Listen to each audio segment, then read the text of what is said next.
A palavra de Deus, no livro dos profetas, nos aponta para Cristo. Nós temos a revelação da vinda de Cristo, da obra de Cristo, como Cristo deveria viver, agir, qual seria o seu ministério, e também os profetas, assim como Moisés, assim como os Salmos, nos mostram, nos apontam, nos ensinam como Cristo deveria sofrer e morrer por nós, ser o nosso Redentor. Então nós estamos estudando numa sequência os profetas, a Torá, a lei de Moisés e também os Salmos, buscando encontrar a mensagem a respeito do anúncio de Cristo nestes livros do Antigo Testamento.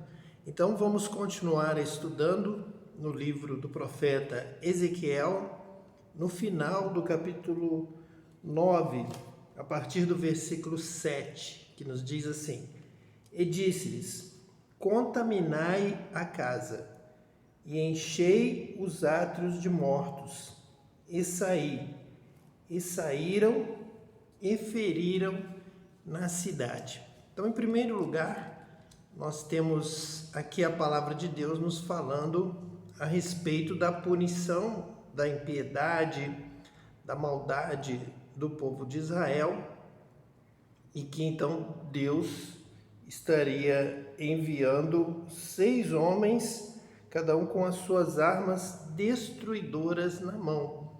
Estou falando a respeito da vinda de um tempo de ira de Deus, de punição de Deus contra toda a maldade, contra toda a má obra, contra toda a impiedade. Então, realmente, nós temos que nos esforçar por amar, por perdoar, por fazer o bem, para que venha a mão de Deus com paz, com bondade, com justiça. Deus retribuirá a cada um segundo a sua justiça, segundo as suas obras. E é assim que nós precisamos estar agindo. É por isso que nós estamos aqui estudando a palavra de Deus, para conhecer a justiça de Deus, a vontade de Deus e estabelecê-la sobre a terra. O homem e a mulher foram criados por Deus para o louvor da sua glória, para obedecê-lo, para servi-lo, para agradar a Deus. Então nós temos que realmente ter uma vida com integridade, de acordo com a vontade de Deus. Senão, nós temos aqui a consequência nos profetas, na lei, nos salmos, a respeito desta consequência do mal, dos atos de injustiça, da maldade, da perversidade. Então vem aqui a palavra: e disse-lhes: Contaminai a casa e enchei os átrios de mortos, e saíram e feriram a cidade. Vendo então aqui a mão de Deus pesando, a ira de Deus sobre a nação. Sucedeu, pois, que, havendo-os eles ferido, e ficando eu de resto, caí sobre a minha face, e clamei, e disse: Senhor Jeová, dar-se-á o caso que destruas todo o restante de Israel, derramando a tua indignação sobre Jerusalém? Então, Ezequiel pergunta: será realmente já este o tempo do fim? Todos serão mortos? Todos serão destruídos? Todo o restante de Israel e de Jerusalém já sofrerão agora essa destruição? Não há mais arrependimento, não há mais cura, não há mais salvação, não há mais solução para o pecado, para este problema que Israel arrumou um problema com Deus pela sua impiedade, por não obedecer a palavra de Deus, por não praticar esta palavra. E aqui está então como ensino para nós de que nós precisamos conhecer a palavra de Deus, praticar a palavra de Deus. Os profetas vão repetir várias vezes, vão dizer claramente desta forma, que o meu povo perece por falta de conhecimento. Meu povo perece porque não entende a palavra de Deus, não entende a prática da vontade de Deus e por isso é destruído. Por isso ele desagrada a Deus, por isso ele não dá fruto, por isso a árvore é cortada. A árvore que não dá fruto, a árvore que não dá bom fruto, ela é tirada. Então nós realmente vamos conhecer a Deus, conhecer a palavra de Deus, praticar esta palavra, viver esta palavra do Senhor. Versículo 9 diz assim: então me disse, a maldade da casa de Israel e de Judá é grandíssima, e a terra se encheu de sangue, e a cidade se encheu de perversidade. Eles dizem, o Senhor deixou a terra, o Senhor não vê. Então aqui, quando você ouvir, você ler, estudar no Novo Testamento, os apóstolos, os discípulos de Jesus, falando que virá um tempo em que não haverá mais fé na terra, em que haverá um tempo de apostasia, também estão se referindo a um estudo mais aprofundado dos profetas, a um conhecimento da palavra de Deus. Quando é profetizado que virão tempos difíceis, os homens apostatarão da fé. Então, quando eles afirmam aqui, o profeta está entregando aqui a revelação de Deus, dizendo que eles dizem, o Senhor deixou a terra, o Senhor não vê, isto é o sinal de uma apostasia completa. Quando o homem exclui Deus, diz, Deus não está mais vendo, Deus já não está mais cuidando da terra. Então eles podem matar, eles podem roubar, eles podem destruir, eles podem mentir, podem fazer o mal, podem perseguir o mais fraco, podem cometer todo tipo de perversidade. E eles fazem isso baseados na apostasia. Não há mais controle, não há mais justiça de Deus, não há mais a presença de Deus. Deus já não está mais reinando, Deus já não está mais punindo a maldade, a mentira. Você pode perseguir, roubar o mais fraco, matar até, inventar alguma coisa, uma situação para matar aquele que te incomoda, aquele que tem algo que você cobiça. Você não quer mais a lei de Deus sobre a sua consciência, você quer excluir essa limitação que a lei de Deus traz para você restrições. Você precisa ficar vendo o outro se alegrar e usufruir de uma coisa que você é que acha que deveria ter. E a lei de Deus diz para você respeitar, para você não cobiçar aquilo que é do próximo. Então vem a apostasia, a perversidade maior, a mentira. Eles dizem, o Senhor deixou a terra, o Senhor não vê, não há mais lei. Podemos agora fazer o que quisermos, porque Deus está deixando as coisas de qualquer maneira. Deus abandonou a terra. Mesmo que ele esteja lá no céu, ele não se interessa pelo pobre, ele não se interessa pelo fraco, ele não se interessa pela família, ele não se interessa mais pelo bem. Isso é apostasia, isso é dar lugar ao mal, à mentira, às trevas, para que elas voltem a dominar o mundo. E nesta hora Deus mostra que ele está vendo, que ele não deixou a terra, que ele está cuidando, que ele está zelando, ele é um Deus zeloso. E ai daquele que pratica o mal, dizendo, Deus deixou a terra, o Senhor não vê, Deus não cuida mais do outro, do próximo. Eu não preciso amar o próximo, porque Deus não cuida do próximo. Cada um cuida de si, é um por si. Cada um por si, cada um lutando, e a lei do mais forte. Vai prevalecer aquele que conseguir se adaptar melhor ao sistema e matar primeiro.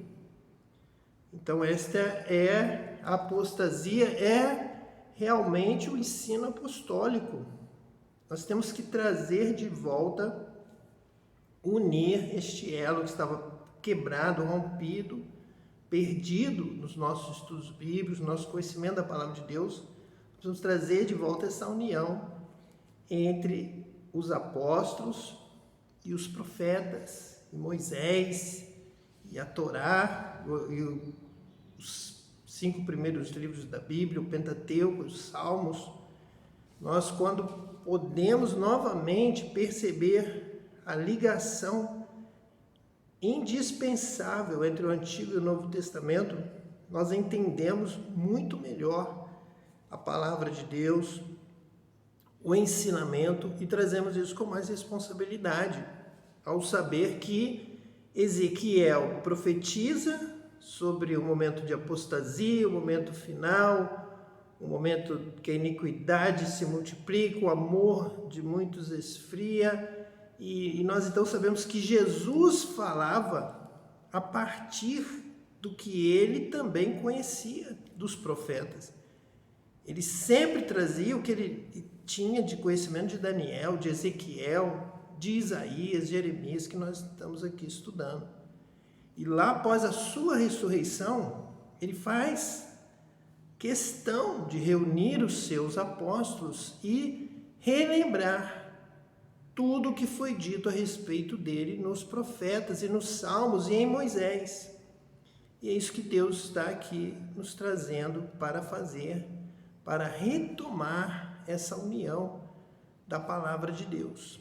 Este entendimento dos profetas, juntamente com os apóstolos, que também citam, pregam, ensinam a partir do que eles tinham de material das Escrituras. As Escrituras que eles tinham na mão e eles conheciam e usavam nas suas pregações eram justamente estas Escrituras dos profetas, de Moisés, de Davi, dos Salmos, do Antigo Testamento.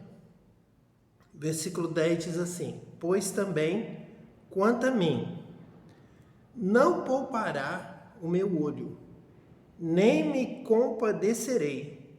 Sobre a cabeça deles farei recair o seu caminho.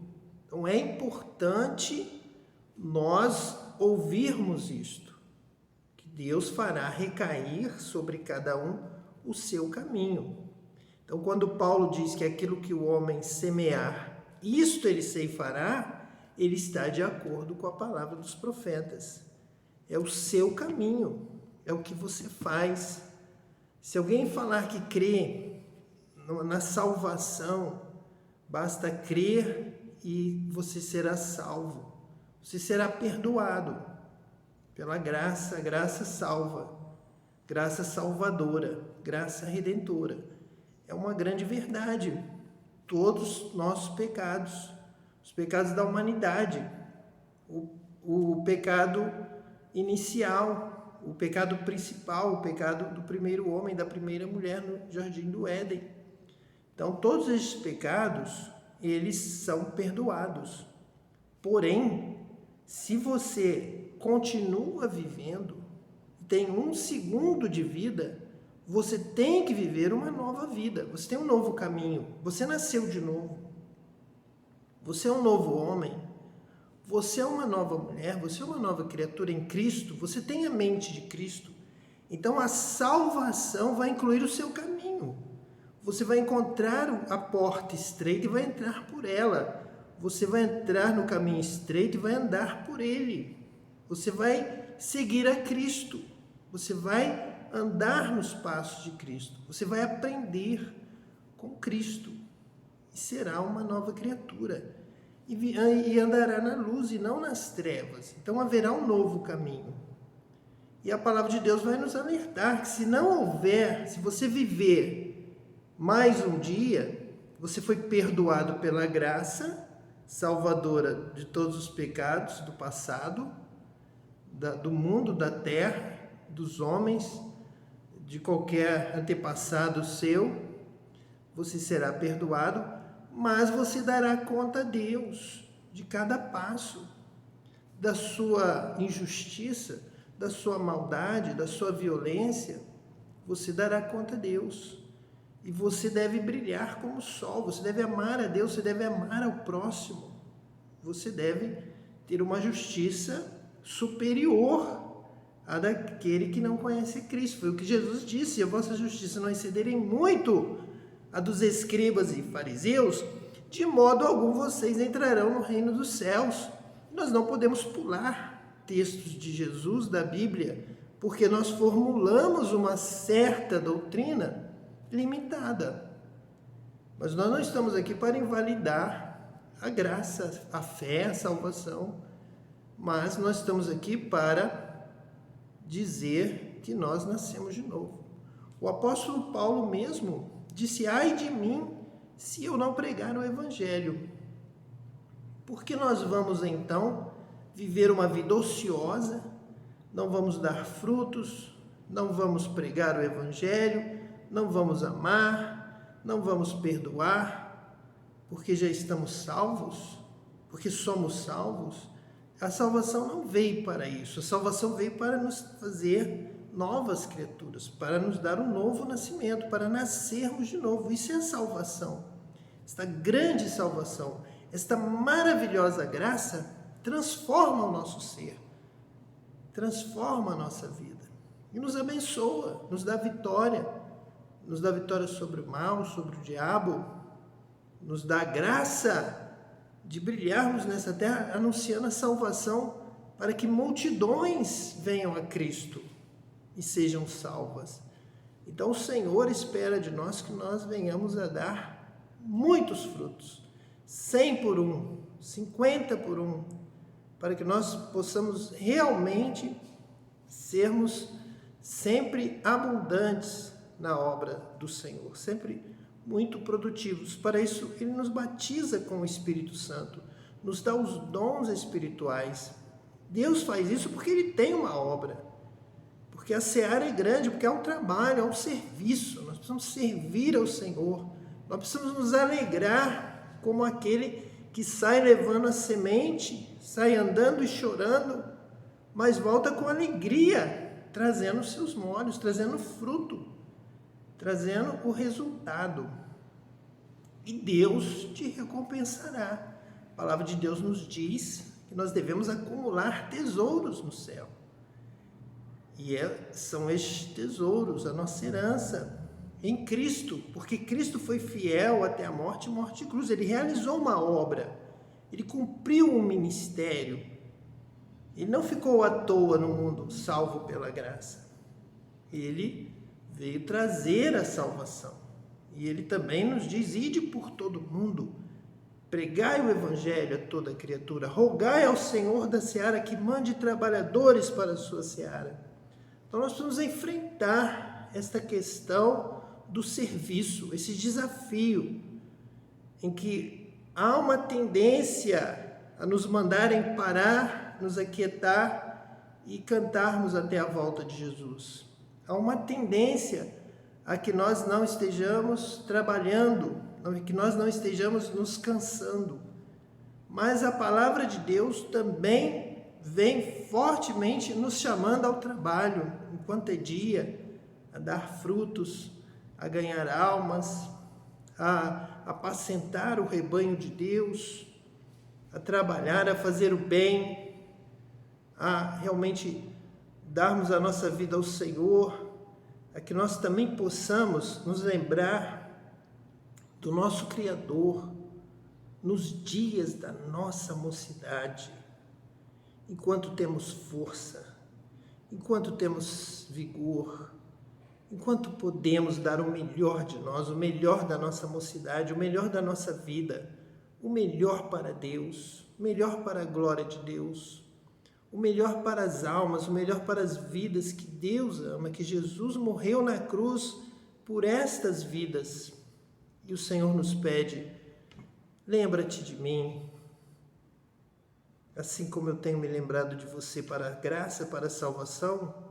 Lembra-te de mim nos dias da tua mocidade e me dê o seu coração, me dê o seu melhor e ame e visite e ore pela salvação das vidas e faça o bem e livre quantos você puder da morte.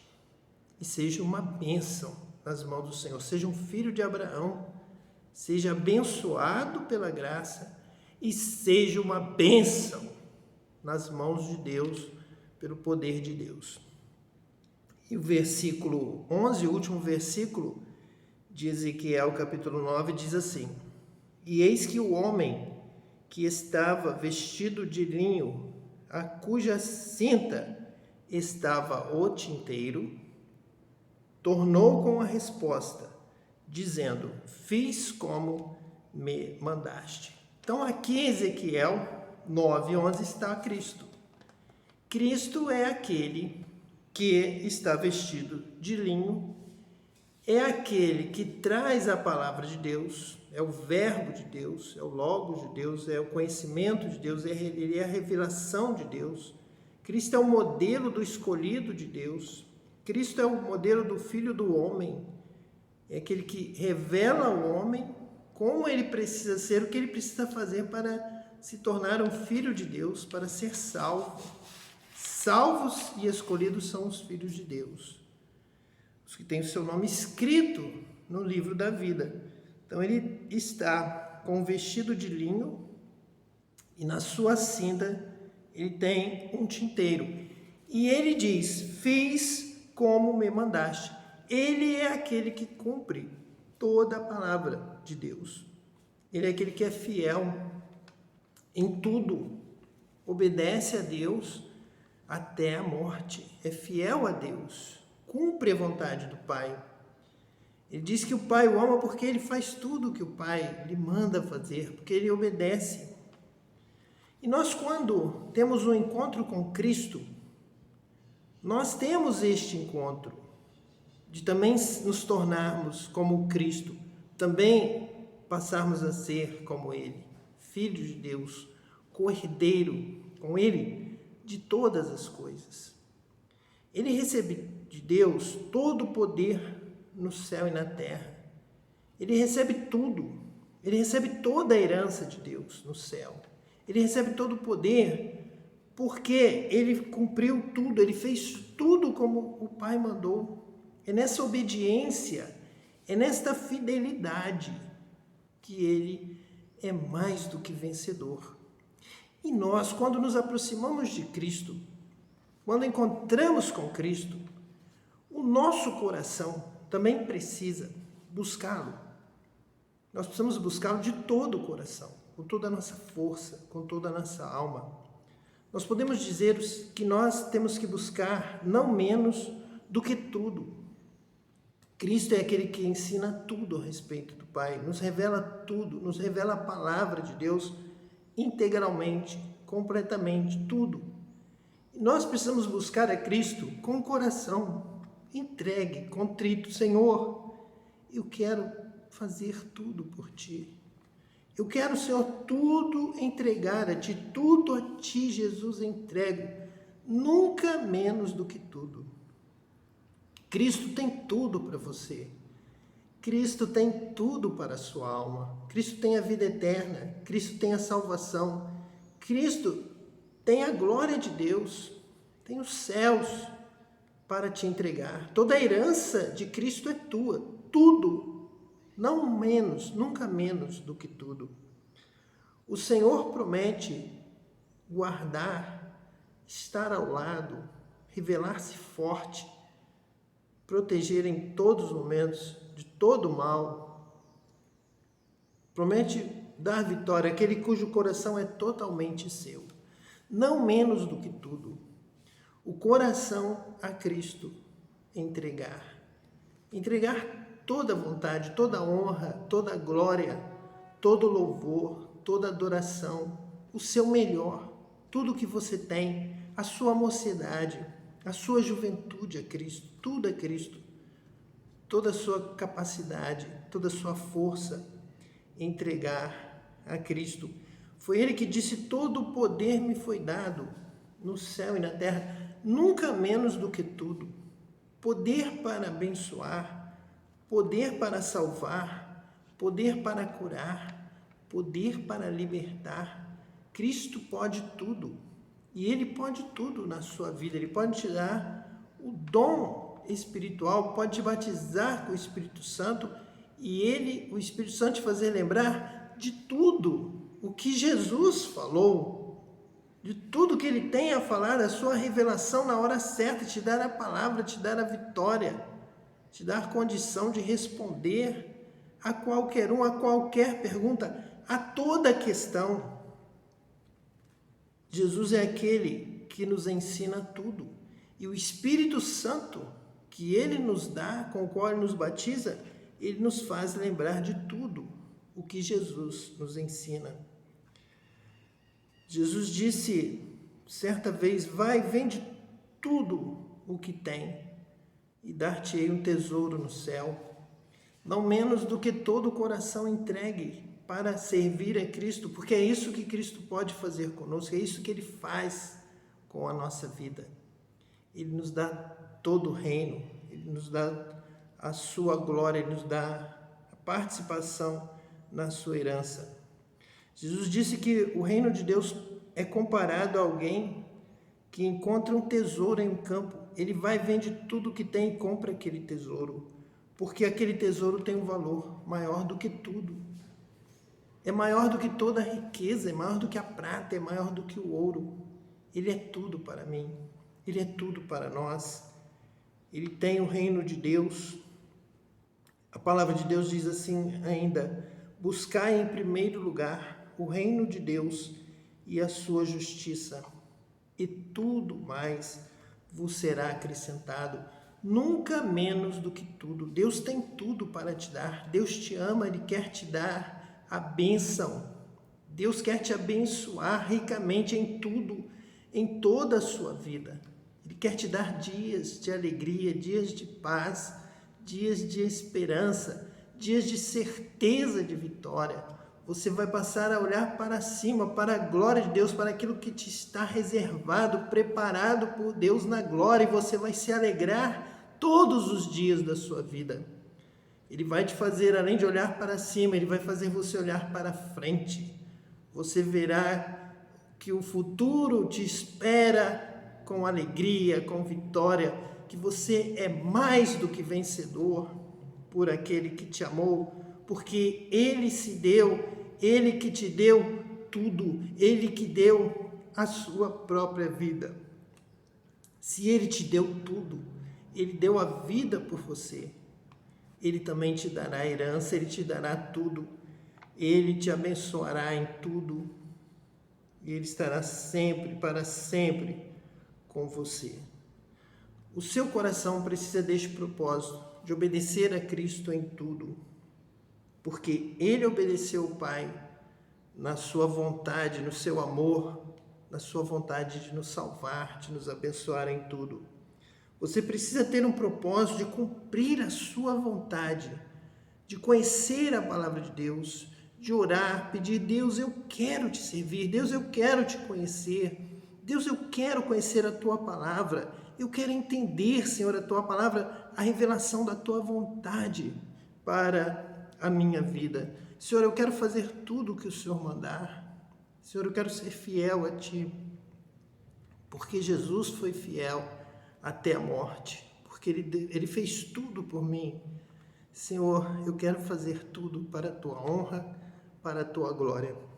É neste propósito que Deus, que conhece o coração, que examina o coração, conhece a mente, conhece o teu ser, conhece a tua vontade, a tua inclinação, quando ele encontra este propósito de dar tudo o melhor para Deus, ele te batiza com o Espírito Santo, ele te enche, ele te reveste de poder para que você receba a resposta desta sua oração e para que você possa ver esta oração cumprida na sua vida. Você vai servir a Deus, você vai agradar a Deus, você vai conhecer a Deus e vai servir a Deus com integridade até o fim, porque aquele que nos deu tudo é aquele que promete, ele é fiel, ele já cumpriu, ele venceu e nos faz mais do que vencedores, ele nos dá tudo. Que ele te abençoe,